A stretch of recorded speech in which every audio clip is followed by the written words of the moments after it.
క్రీస్తునందు ప్రియ దేవుని బిడ్డలారా, దేవుని యొక్క శక్తి కలిగినటువంటి నామాలు మీ అందరికీ వందనాలు తెలియజేస్తున్నాను. ఈ సమయంలో పరిశుద్ధ గ్రంథంలో ఉన్నటువంటి ఒక నాయకుడి గురించి మరియు ఒక యుద్ధ సూర్యుడి గురించి ధ్యానం చేసుకుందామండి. ఈయన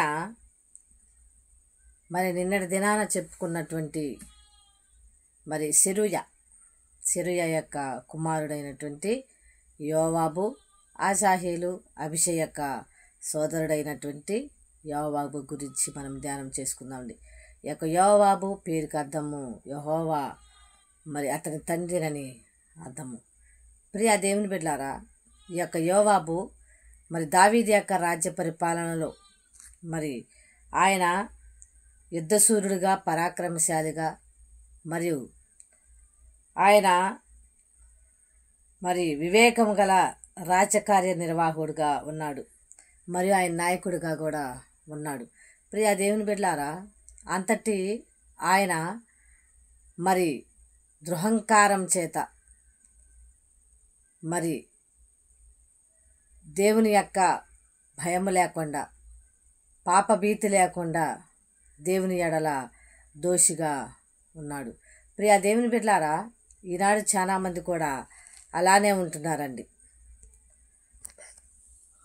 అలానే కనపడుతూ ఉన్నారు.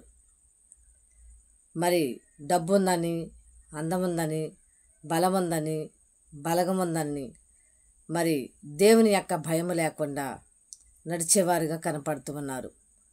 మరి చివరికి వారి యొక్క జీవితము ఘోరముగా మారిపోతూ ఉంది. ప్రియ దేవుని బిడ్డలారా, మరి నీవు మరి ఆయనను ఆశ్రయించినటువంటి నీవు ఆయన ఎడల భయభక్తులు కలిగి ఉంటున్నావా? మరియు ఈయన యుద్ధసూరుడు, నాయకుడు, దావీదు యొక్క మేనలుడు. కానీ దావీదు దేవుని ఎడల భయభక్తులు మరి కలిగి ఉన్నటువంటి వ్యక్తిగా మనకు తెలియబడతా ఉన్నది వాక్యం ద్వారా. మరియు దావీదు ముమ్మారు మరి దేవునికి ప్రార్థన చేసినట్టుగా కనపడుతూ ఉన్నాడు. ఆయన పాపము చేసినను పశ్చాత్తాపడి దేవుని యొక్క ఆశ్రయంలో ఉన్నటువంటి దావీదుగా ఉన్నాడు. మరి దేవుని యొక్క రాజ్య పరిపాలన, దేవుని యొక్క మరి బిడ్డల యొక్క రాజ్య పరిపాలనలో ఆయన కలిగి ఉన్నట్టుగా కనపడుతూ ఉన్నాడు. అలాంటి మరి మేనమామ ఉన్నా కూడా తన యొక్క మరి సహాయముగా ఉన్నాడు యోవాబు. మరి మేనమామకు, దావీదు మహారాజుకి మరి రాజ్యములో ఆయన మరి సహాయకుడిగా ఉన్నాడు. కానీ దావీదు యొక్క లక్షణాలు ఏమి కూడా రాలేదండి. ప్రియ దేవుని బిడ్డలారా, ఈనాడు మీ తల్లిదండ్రులు దేవుని నమ్ముకొని దేవుని యొక్క పరిచర్యలు, దేవుని యొక్క సేవలు, దేవుని యొక్క వాక్యములో ఉంటున్నారా? మరి మీ మేనమామలు, మీ మేనత్త భర్తలు, మీ మేనత్తలు అందరూ కూడా, మీ యొక్క రక్త సంబంధాలందరూ కూడా దేవుని యొక్క వాక్యానికి లోబడిన వారైతే వారి యొక్క లక్షణాలు నీకు రావట్లేదా? ఎందుకని? ప్రియ దేవుని బిడ్డారా, అహంకారంగా ఉంటున్నావా? దేవుని దృష్టిలో అహంకారము నీచమైనది, అసహ్యమైనది. వాటిని తీసివేసుకోవాలని దేవుడు కోరుతూ ఉన్నాడు.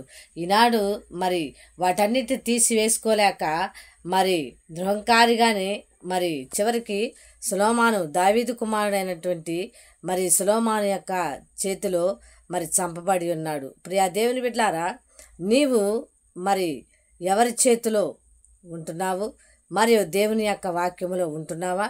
దేవుని యొక్క వాక్యపు నీడలో నువ్వు తిరుగుతూ ఉన్నావా? దేవుని యొక్క వాక్యం అనే మరి ఆ యొక్క ఆశ్రయపురములో నువ్వు చేరుతూ ఉన్నావా? దేవుని యొక్క వాక్యం అనే మరి రక్షణలో నువ్వు ఉంటున్నావా? ప్రియ దేవుని బిడ్డలారా, ఒకసారి నువ్వు జ్ఞాపకం చేసుకోవాలి. ఎందుకనగా ఆయన నిన్ను ప్రేమించువాడు, ఆయన నిన్ను రక్షించువాడు, ఆయన నిన్ను మరి ఎంత మాత్రం కూడా త్రోసివేసేవాడు కాడు. నువ్వు పశ్చాత్తాపడు. నీ అహంకారం చేత, నీ యొక్క మరి మరి యొక్క గర్వం చేత తిరుగుతూ ఉన్నామేమో. దేవుడు మరి ఆయన ఎప్పటికైనా నన్ను కరుణిస్తాడు, లేకుంటే ఆయన మరి ఎవరినైనా కూడా రక్షిస్తాడు, ఎవరినైనా చూస్తాడనే మరి మాట మీద నువ్వు తిరుగుతున్నావా దేవునికి దూరంగా? ప్రియా దేవుని బిడ్డలారా, ఒకసారి జ్ఞాపకం చేసుకోవాలి. మరి ఈ వాక్యం వింటున్నటువంటి మీరు యొక్క దావీదు మేనలుడు సెరూయా యొక్క కుమారుడు మరి ఆసాహేలు అభిషేక్ యొక్క సహోదరుడైనటువంటి యొక్క యోవాబు మరి ఎన్నో మరి కార్యాలు దావీదు యొక్క రాజ్యములు చేసినాడు. తన మేనమామని ఎంతగానో మరి రక్షించినట్టుగా ఎంతగానో తనకు సహాయం చేసినట్టుగా ఉన్నాడు. కానీ చివరికి దావీదు యొక్క కుమారుని చేతులు చంపబడినట్లుగా కనపడుతూ ఉన్నాడు. ప్రియా దేవుని బిడ్డలారా, మరి నీ జీవితం ఎలా ఉన్నది? నీ జీవితం ఎలా కట్టుకుంటున్నావు? మరి నీ జీవితము ఎవరితోటి కలిగి ఉన్నావు? నీ జీవితము ఎలా ప్రయాణమైపోతూ ఉంది? నీ ప్రారంభం ఎలా ఉన్నది? నీ యొక్క ప్రయాణం, నీ యాత్ర ఎలా ఉన్నది? ప్రియా దేవుని బిడ్డలారా, ఒకసారి జ్ఞాపకం చేసుకోవాలి. దావీదుకైతే నా దాగుచోటు నీవేనని మరి ఆయనని ఆశ్రయించాడు. మరి యోవాబు అయితే అలా ఆశ్రయించినట్టుగా ఎక్కడా కూడా కనపడట్లేదు ప్రియా దేవుని బిడ్డలారా. అందుకనే తన యొక్క జీవితము అంతమైపోయింది. దేవుని యొక్క మరి వాక్యం వింటున్నటువంటి మనమందరం యేసు ప్రభు వారి యొక్క జీవితంలో మనమందరం కూడా మరి ఆయన యొక్క లక్షణాలు కనపడేటట్టుగా మనము మరి ఈ యొక్క లోకంలో ఉందామండి. దేవుని యొక్క ప్రేమను పంచుదాము. దేవుని యొక్క మరి ఆ యొక్క ఆశ్చర్యకరమైనటువంటి మరి కార్యాలను చవిచూద్దామండి.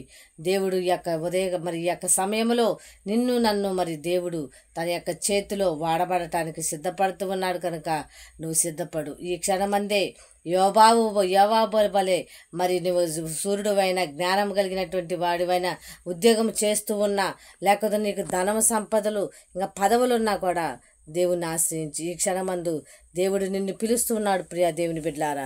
మరి దేవుడే నీకు రక్షణ, దేవుడే నీకు సమస్తమై ఉండాలి. దావీదుకు దేవుడు సమస్తమై ఉన్నాడు కనుక తన యొక్క వృద్ధాప్యంలో కూడా దేవుడు ఆదరించినట్టుగా కనపడుతూ ఉన్నాడు. కనుక నీవు ఈ క్షణమందే యోవాబు వలె నువ్వు ఉన్నావా? జ్ఞాపకం చేసుకోవాలి. నీ యొక్క చరిత్ర, నీ యొక్క గతము వాటన్నిటిని విడిచిపెట్టి ఈ క్షణమందు మరి నూతన సృష్టిగా మారటానికి సిద్ధపడు. దేవుడు నిన్ను దీవించి ఆశీర్వదించునుగాక. ఈ యొక్క యోవాబు జీవితాలలో ఉన్నటువంటి మరి జీవితము ఎక్కడ ఉన్నదనంటే చదువుకుందాం. 2వ సమూయేలు గ్రంథము 2వ అధ్యాయం 15 నుండి 29వ వచనాల వరకు మరియు 10వ అధ్యాయము 7వ వచనము. మొదటి రాజుల గ్రంథము 11వ అధ్యాయము 15వ వచనము. మొదటి దినవృత్తాంతాల గ్రంథము 27వ అధ్యాయము 34వ వచనము చూసినట్లయితే ఇక్కడ కనపడతామని మరియు 2వ సమూయేలు గ్రంథము 18వ అధ్యాయము 19వ వచనం నుండి 24వ వచనాల వరకు ఇక్కడ తన యొక్క జీవితము మనకు కనపడతా ఉంది. మరియు దేవుడు మరి ఆయనను మరి చంపుట కూడా మనం చూడవచ్చు. మరి 2వ సమూయేలు గ్రంథము మరి 3వ అధ్యాయము 27 నుంచి 27వ వచనము మరియు 3వ అధ్యాయము 39వ వచనం 19వ అధ్యాయము 5వ వచనం చూసినట్లయితే అక్కడ కనపడతా ఉంది. ప్రియా దేవుని బిడ్డలారా, దేవుడి వాక్యం ద్వారా నిన్ను ఆశీర్వదించి దీవించునుగాక. ఆమేన్.